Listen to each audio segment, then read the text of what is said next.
Um, the final topic I wanted to cover this year was sleep.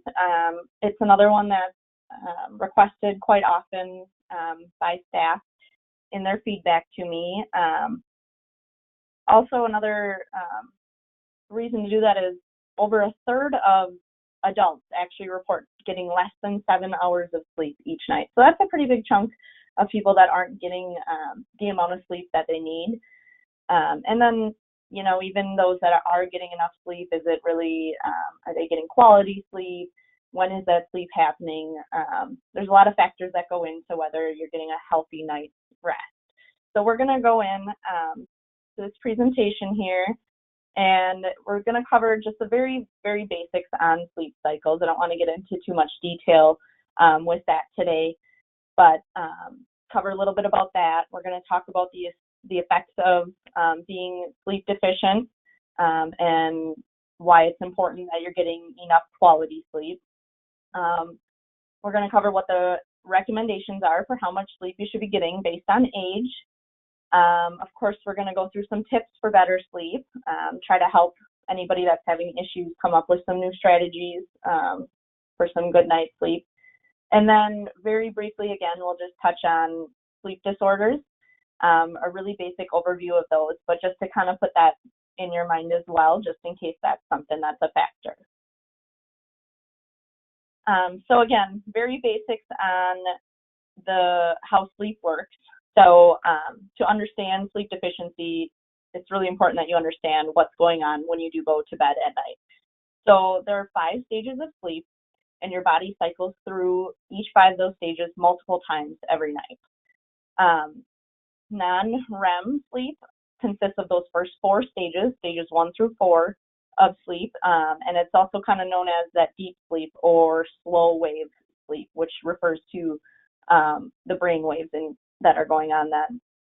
And then the final stage of sleep is REM, or rapid eye movement. And this is typically when dreaming occurs.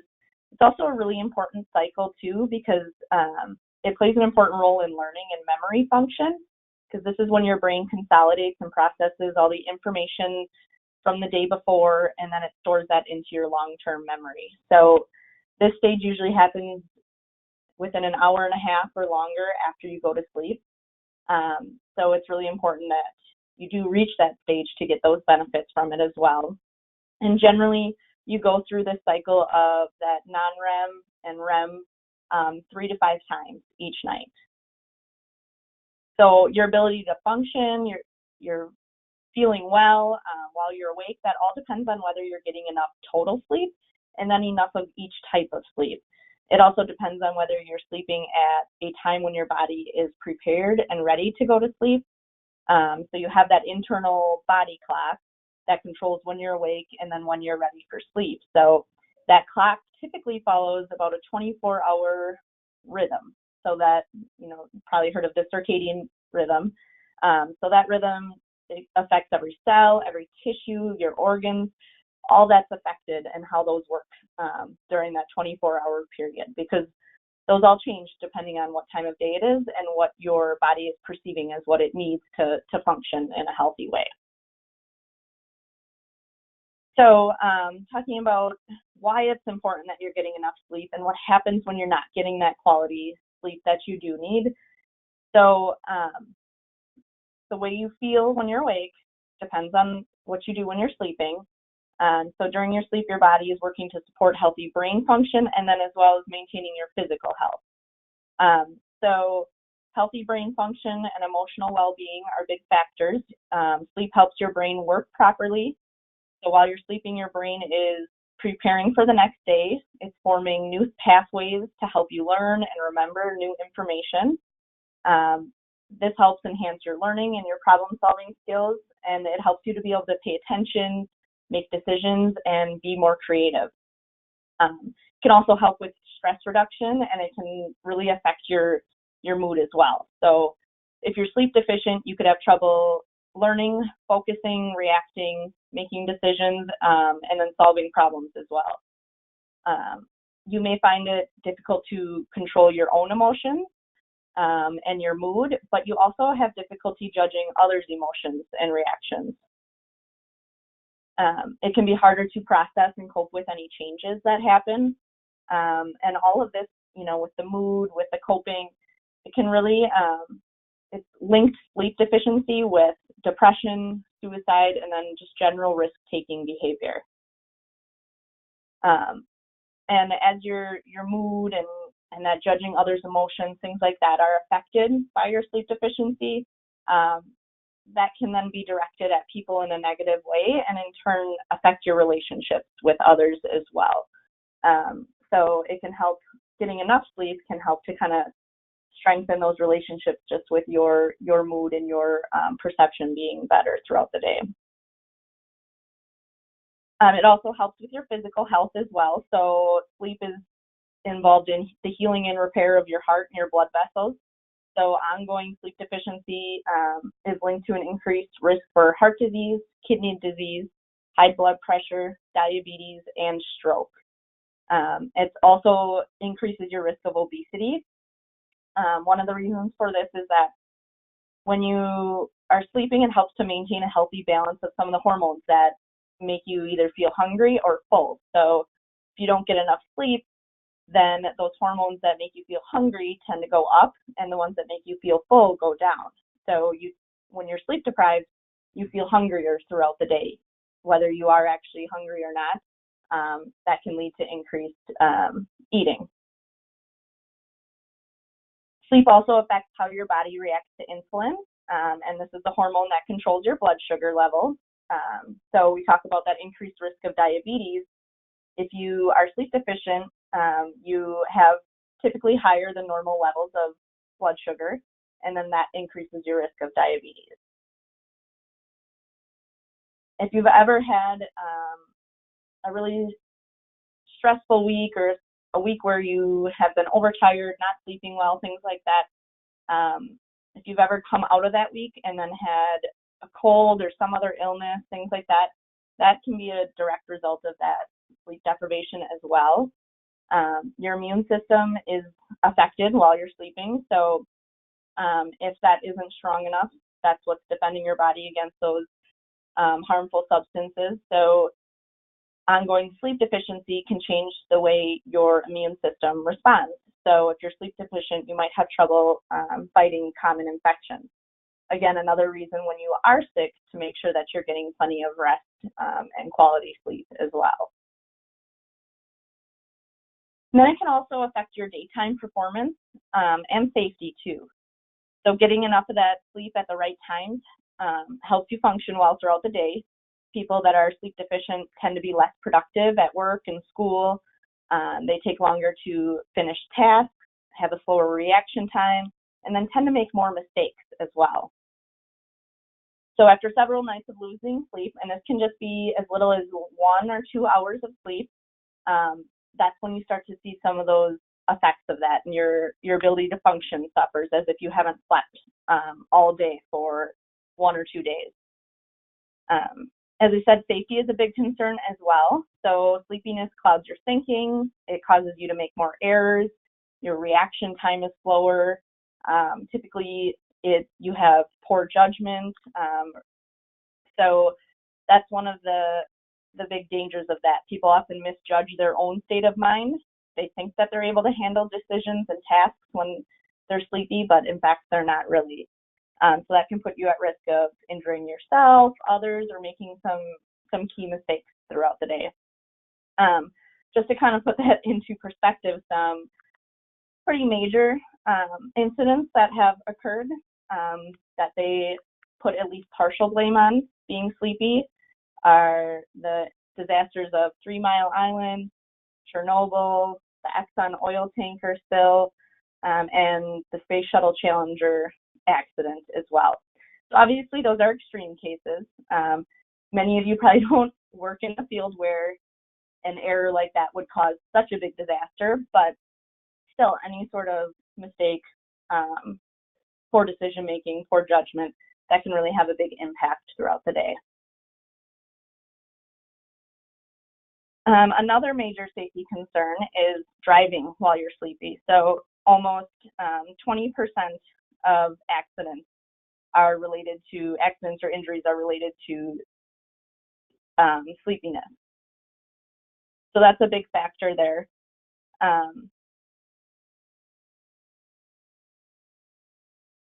So they suggest that drivers who sleep only 5 or 6 hours in that 24-hour period are twice as likely to crash as drivers who get 7 hours or more of sleep each night. And the less sleep that you get, the higher this risk goes up. So obviously falling asleep at the wheel is a big danger, but even just having that drowsiness, even if you don't actually fall asleep, it makes you less able to pay attention. It slows your reaction time if you have to brake or swerve suddenly, and then it just affects your general decision-making skills as well throughout that. So whether you drive a couple blocks down the road to get where you need to go, or if you have a longer commute, any sort of sleep deprivation really affects your ability to drive safely. So that's another big factor in what happens when you're not getting enough quality sleep. So how do you know if you're getting enough sleep? They've broken it down into age ranges because it differs based on what stage that you're in and development and things like that. So to look at it, most everyone here, I'm guessing, will fall into the categories at least between that 18 to 25 and the 26 to 64 years, which are both the same. It's recommended that you get at least 7 hours of sleep, so 7 to 9 is that recommendation. It does go down just a little bit as adults get older, about that 65 age range, but in general, adults should be looking at that 7 to 9 hour range.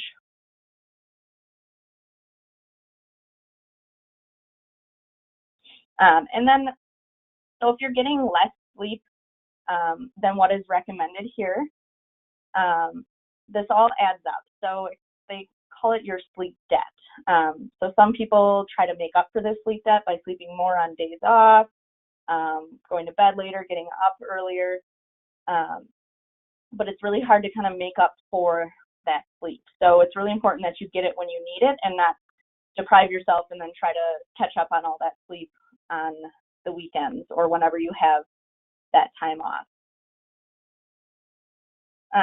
But as we talk about these different sleep recommendations, everybody's obviously different. So this is what they have found a majority of people need. The most important thing is to pay attention to your body too. Some things to ask yourself to be able to determine if you are getting enough sleep is, are you productive? Are you healthy and happy on how much sleep that you're getting? Or does it take more sleep for you to feel that way? Do you have health issues such as being overweight, at risk for heart disease or diabetes? Are you experiencing any sleep problems?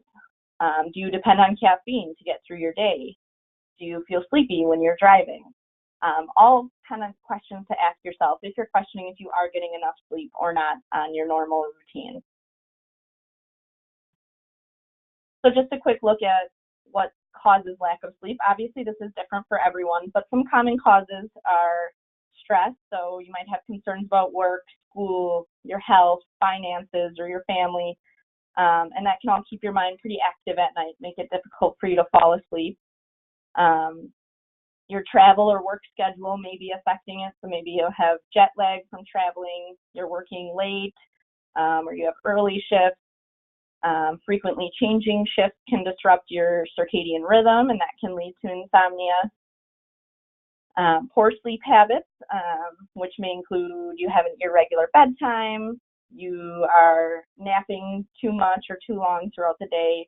Maybe you are participating in stimulating activities before bed, or you have an uncomfortable sleep environment, or you're using your bed for the wrong things. You're working at night, you're eating, you're watching TV, and then that screen time, those electronics can be a big factor in that unhealthy sleep routine as well. Eating too much late in the evening can make it difficult to fall asleep as well. So having a light snack before bedtime is usually okay, but if you eat too much, you can often feel too uncomfortable, or some people experience indigestion, heartburn, things like that while they're sleeping. So watching how close to bedtime you're eating can help you. Caffeine, nicotine, and alcohol all affect how you are sleeping. So coffee, tea, soda, other caffeinated drinks are stimulants as well as nicotine. So having these late in the evening can affect whether you can fall asleep, or even if you fall asleep fine, it can affect whether you stay asleep or not. Obviously, recommend not smoking in general, but avoiding that nicotine close to bedtime if you are a smoker. Alcohol can also, well, for some people, they feel that it helps them fall asleep. It can prevent some of those deeper stages of sleep, and can often cause waking up in the middle of the night. So while it seems like you go to bed easier, your quality of sleep may be affected by that. Many prescription medications can interfere with sleep as well as some of the over-the-counter medications, pain medications, allergy, cold. A lot of that stuff contains caffeine in it and other stimulants, so that can disrupt your sleep too. Then there's medical conditions. We'll talk, like I said, a little bit later on about some of those sleep disorders, but chronic pain, diabetes, heart disease, asthma, that acid reflux that we talked about, lots of different conditions can affect your quality of sleep too. And then we'll get into those sleep-related disorders in a little bit here. So there are a lot of things that you can do yourself to help you sleep. Things that you can do during the day. Try to spend time outdoors every day. So daylight is key to regulating your sleep patterns. So we talked about that circadian rhythm, and a big factor in that is that daylight. That can affect a lot of the different processes in your body, the release of certain hormones at certain times throughout the day. So getting daylight in at least 30 minutes each day is important, and especially if you can get outside not too long after you wake up. That kind of lets your body get that light in and kind of regulate itself, saying, okay, this is the time that I wake up. And then as you get closer to bedtime, if you spend some time outdoors as it's getting dark out, again, that's going to signal your body that it's getting closer to that time to go to bed. Regular physical activity is very important as well for getting good sleep. You do want to be careful with exercise, though.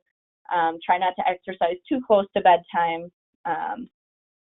At least less than, or more than an hour before you go to bed, but most recommend no closer than 2 to 3 hours before bedtime. As we talked about, caffeine is a stimulator that can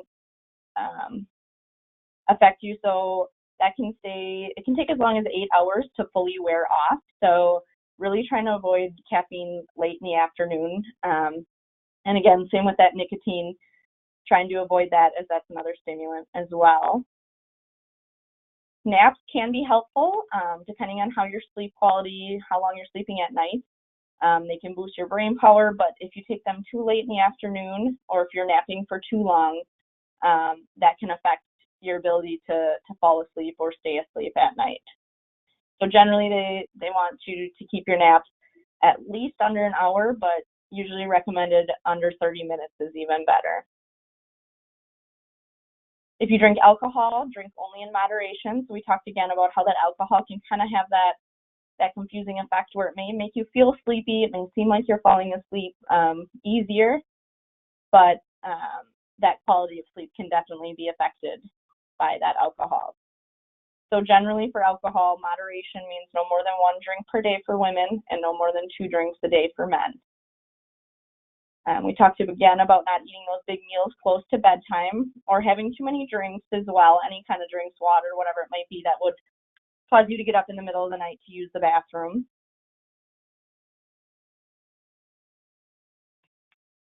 So those are some of the things that you can do during the day. There's other things that you can do too to make sure that you have a good environment for you to sleep in, something that really sets you up for success when you do go to bed. So try to get rid of anything in your bedroom that might distract you from sleep. So anything that's making noise, anything that has bright lights on it, TVs, computers, things like that might have, just even when they're turned off, they've got little lights, things that can distract you. You also want to make sure that you've got a comfortable bed. So most people aren't changing out their mattresses as often as they should. Make sure that you are changing that out at least every 10 years. Typically they say around that 8-year mark is a good lifespan for the mattress. Same with pillows. Find what works best for you. That could depend on your own preferences, what sleep position you are in. A lot of different factors there, but make sure that you're as comfortable as can be. It's also good to keep it a little bit cooler at night. People generally sleep better when it's cooler. And then having it nice and dark. So blackout curtains are great for bedrooms to keep some of those street lights out or any other things that may be coming in through those windows.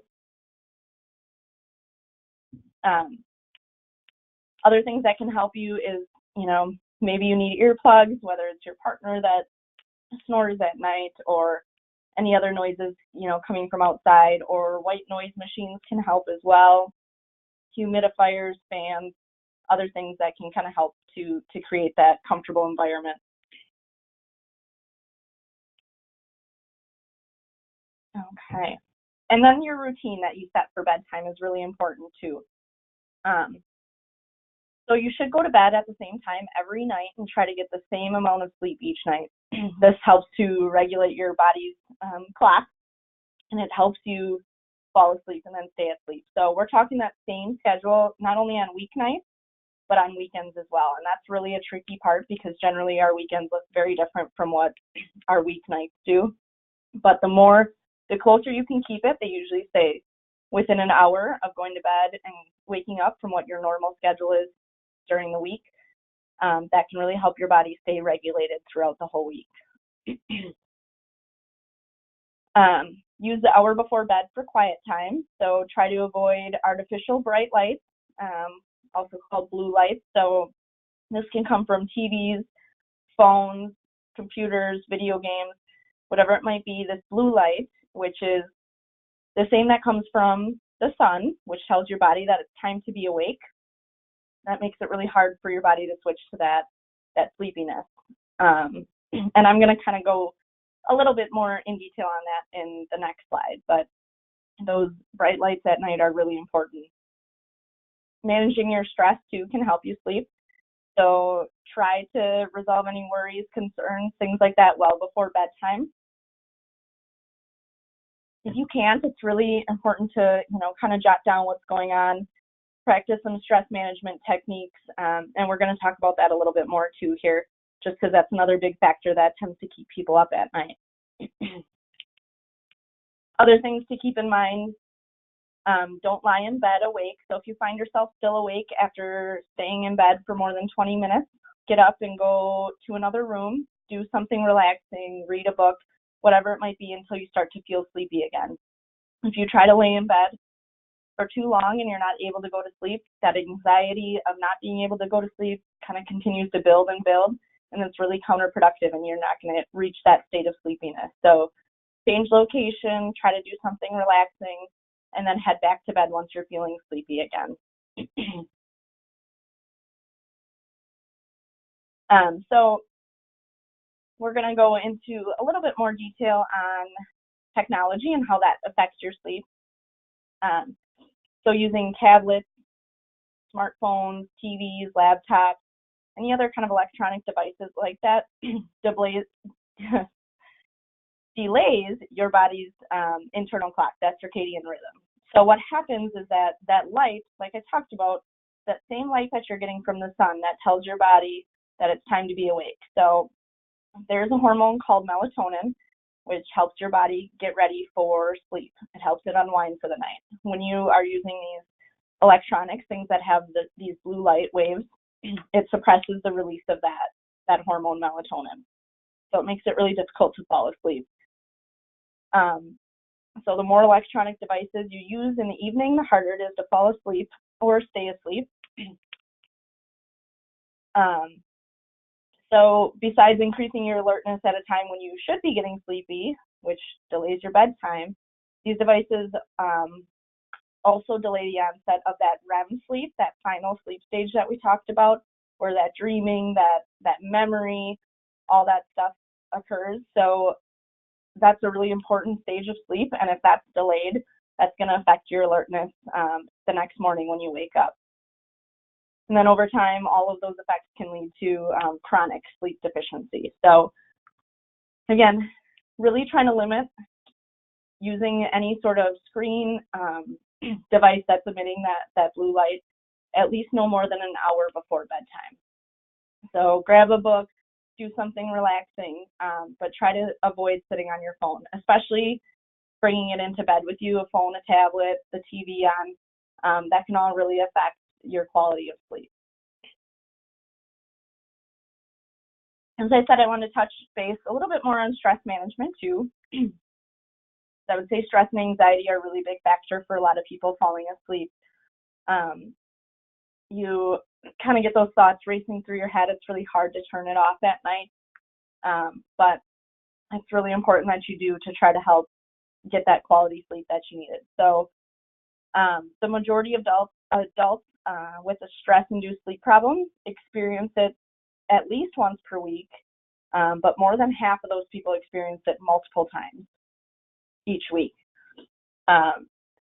3/4 of adults whose sleep is affected by stress or anxiety say that their sleep problems have also increased their stress and anxiety. So as you can see, especially when you look at kind of this first image off to the left there, it's really a cycle that happens, and it's really unhealthy. So stress may be causing you to not fall asleep at night, not get quality sleep, and then the next day that lack of sleep increases your stress. You try to go to bed, you have increased stress, you're not falling asleep, and it really keeps going in that circle. So that cycle continues to get worse. You don't get enough, your body boosts its levels of stress hormones. The hormones related to deep sleep are the same ones that tell the body to stop the production of stress hormones.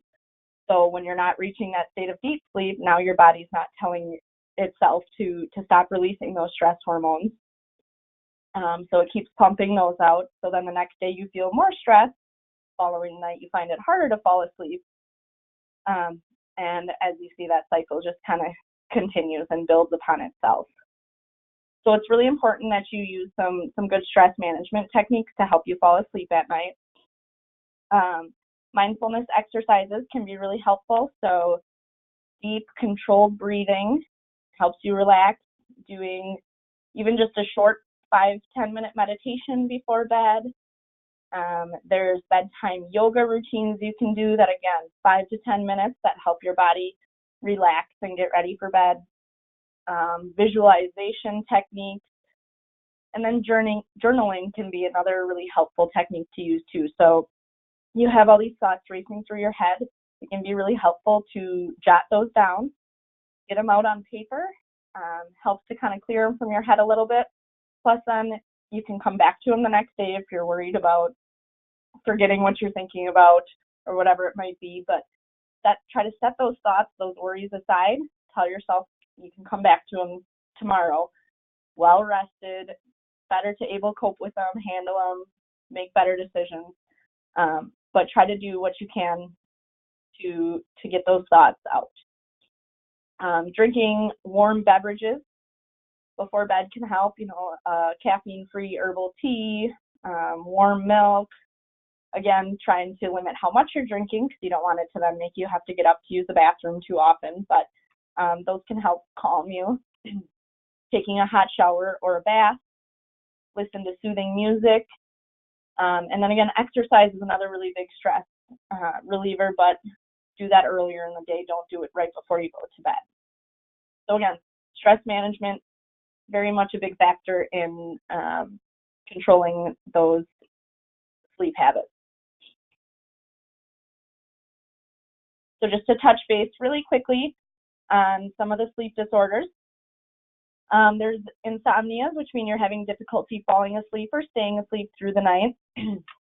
Hypersomnias, narcolepsy being the most common one of these, are sleep disorders that cause you to be excessively sleepy. So you might fall asleep at times that are inconvenient or even dangerous, and can cause you to have a lack of energy, trouble thinking.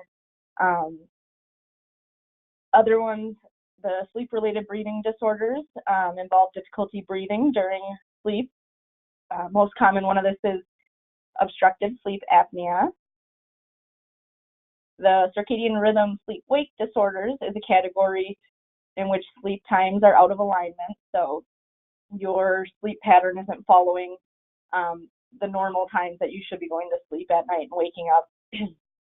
Parasomnias are a sleep disorder group that involve unwanted events or experiences that occur while you're falling asleep, while you're sleeping, or when you wake up. So that may be abnormal movements, behaviors, emotions, or perceptions of dreams.